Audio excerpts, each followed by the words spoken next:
Hello everybody, and welcome to my channel. Last time we dove into the first part of the American Civil War, how it began, the commanders, strategies from both sides, the battles of the year 1861. Today we'll dive into the second part of the war, the year of 1862, and the Emancipation Proclamation by Abraham Lincoln. Hopefully, you'll enjoy it.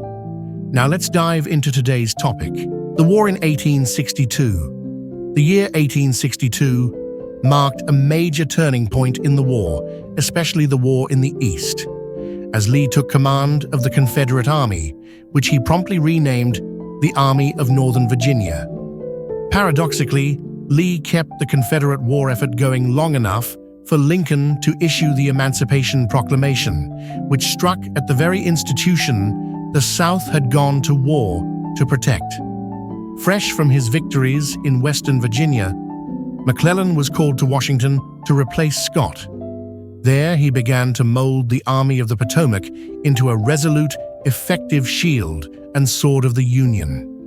And soon, the Peninsula Campaign began. Advancing up the historic peninsula between the York and James Rivers in Virginia, McClellan began a month-long siege of Yorktown and captured that stronghold on May 4, 1862. The Federals suffered a total of 5,031 casualties out of a force of nearly 100,000, while the Confederates lost 6,134 of about 74,000 men. As McClellan inched forward toward Richmond in June, Lee prepared a counterstroke. He recalled from the Shenandoah Valley Jackson's forces, which had threatened Harper's Ferry and had brilliantly defeated several scattered Federal armies, and with about 90,000 soldiers, attacked McClellan on June 26 to begin the fighting of the 7 days battles. Lee tried unsuccessfully to crush the Army of the Potomac, which McClellan was moving to another base on the James River. But the Confederate commander had at least saved Richmond. McClellan inflicted 20,614 casualties on Lee while suffering 15,849 himself. Against his protests, his army was withdrawn from the peninsula to Washington. Many of McClellan's units were given to a new Federal Army commander, John Pope, who was directed to move overland against Richmond. Pope advanced confidently toward the Rappahannock River with his Army of Virginia, while Lee moved northward to confront Pope before he could be joined by all of McClellan's troops. Pope opened the Second Battle of Bull Run on August 29th with heavy but futile attacks on Jackson. The next day, Lee arrived and crushed the Federal. With the Federal soldiers now lacking confidence in Pope, Lincoln relieved him and merged his forces into McClellan's Army of the Potomac. Lee followed up his advantage with his first invasion of the North, pushing as far as Frederick, Maryland. His hope was to bring Maryland, a slave state that had remained in the Union, into the Confederacy. When McClellan did not pursue Lee as quickly as Lincoln and Halleck thought he should, he was replaced in command by Ambrose E. Burnside, an acolyte of McClellan who had been an ineffective corps commander at Antietam, the Battle of Fredericksburg.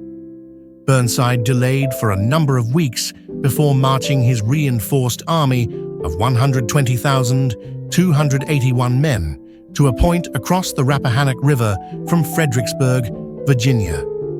On December 13th, he ordered a series of 16 hopeless, piecemeal frontal assaults across open ground against Lee's army of 78,513 troops. The Federals were repelled with staggering losses. Burnside lost 12,653 men, compared with Lee's 5,309. "If there is a worse place than hell, I am in it," Lincoln reportedly said. Morale in the Army of the Potomac fell further in January when Burnside ordered a flanking maneuver against rebel forces.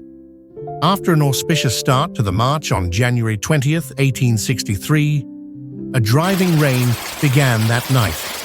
The Yankees quickly bogged down, in what became known as the Mud March. On January 25, 1863, Lincoln replaced Burnside with a proficient corps commander, Joseph, Fighting Joe Hooker, who was a harsh critic of other generals and even of the president. Both armies went into winter quarters near Fredericksburg.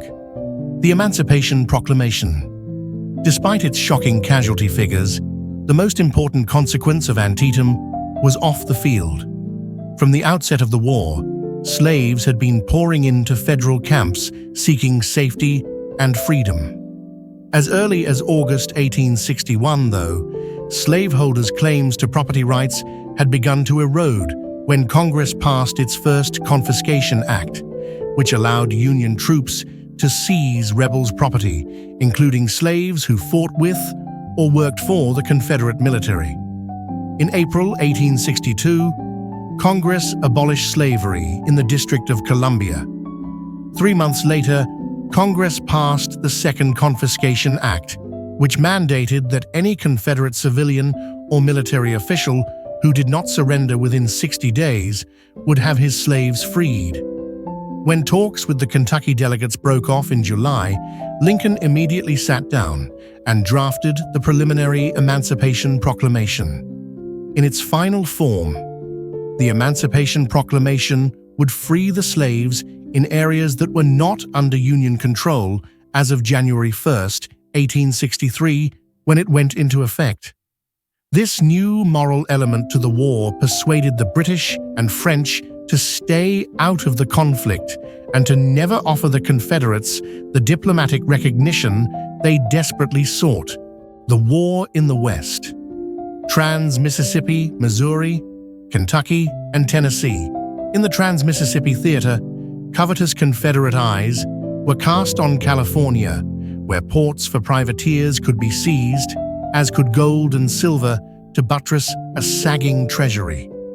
Led by Henry Sibley, a Confederate force of some 2,600 invaded the Union's Department of New Mexico, where the federal commander, Edward Canby, had but 3,810 men to defend the entire vast territory. Sibley battered a federal force at Valverde on February 21, 1862, and captured Albuquerque and Santa Fe on March 23. But at the crucial engagement of La Glorieta Pass a few days later, Sibley was checked and lost most of his wagon train. He had to retreat into Texas, where he reached safety in April, but with only 900 men and 7 of 337 supply wagons left. Farther eastward, in the more vital Mississippi Valley, operations were unfolding as large and as important as those on the Atlantic seaboard. Missouri and Kentucky were key border states that Lincoln had to retain within the Union orbit. Affairs began inauspiciously for the Federals in Missouri, when Nathaniel Lyon's 5,000 Union troops were defeated at Wilson's Creek on August 10, 1861, by a Confederate force of more than 10,000 under Sterling Price and Benjamin McCulloch, each side losing some 1,200 men. But the Federals under Samuel Curtis decisively set back a gray-clad army under Earl Van Dorn at Pea Ridge, Arkansas, on March 7 to 8, 1862, saving Missouri for the Union and threatening Arkansas.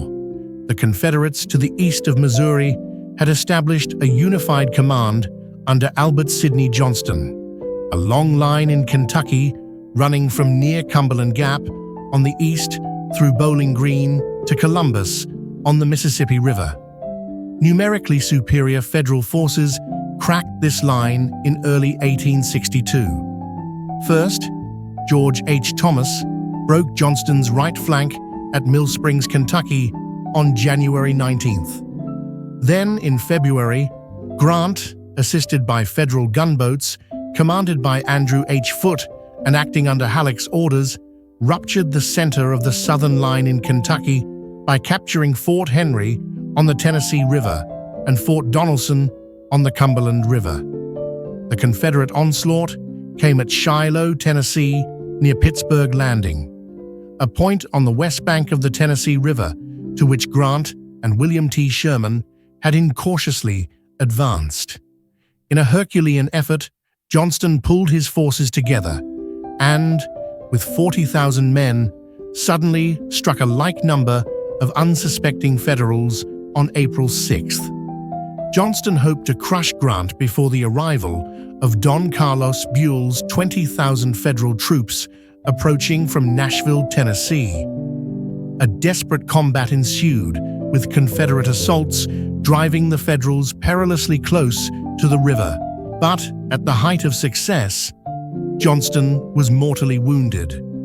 The Southern attack then lost momentum, and Grant held on until reinforced by Buell. With this battle and its huge losses, the people of both the Union and the Confederacy came to realize that this war would be longer and costlier than many on either side had thought.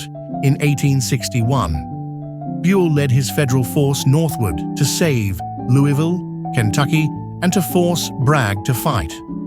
Occupying Frankfort, Kentucky, Bragg failed to move promptly against Louisville. In the ensuing Battle of Perryville on October 8th, Bragg, after an early advantage, was halted by Buell and impelled to fall back to a point south of Nashville. Meanwhile, Federals under William S. Rosecrans had checked Price and Van Dorn at Iuka, Mississippi on September 19th and had repelled their attack in the Battle of Corinth on October 3rd to 4th. Buell, like McClellan, cautious and a Democrat, was slow in his pursuit of the retreating Confederates, and despite his success at Perryville, was relieved of his command by Lincoln on October 24th. His successor, Rosecrans, was able to safeguard Nashville and then move southeastward against Bragg's army at Murfreesboro, Tennessee. He scored a partial success by bringing on the bloody Battle of Stones River, or Murfreesboro, December 31st, 1862, January 2nd, 1863. Bragg was finally contained and forced to retreat. Of some 41,400 men, Rosecrans lost 12,906, while Bragg suffered 11,739 casualties out of about 34,700 effectives. Although it was a strategic victory for Rosecrans, his army was so shaken that he felt unable to advance again for 5 months, despite the urgings of Lincoln and Halleck. And there you have it, the second part of the American Civil War. Next time, we will dive into the third part of the war, the year of 1863, a real turning point in the Civil War and some interesting photography of that period.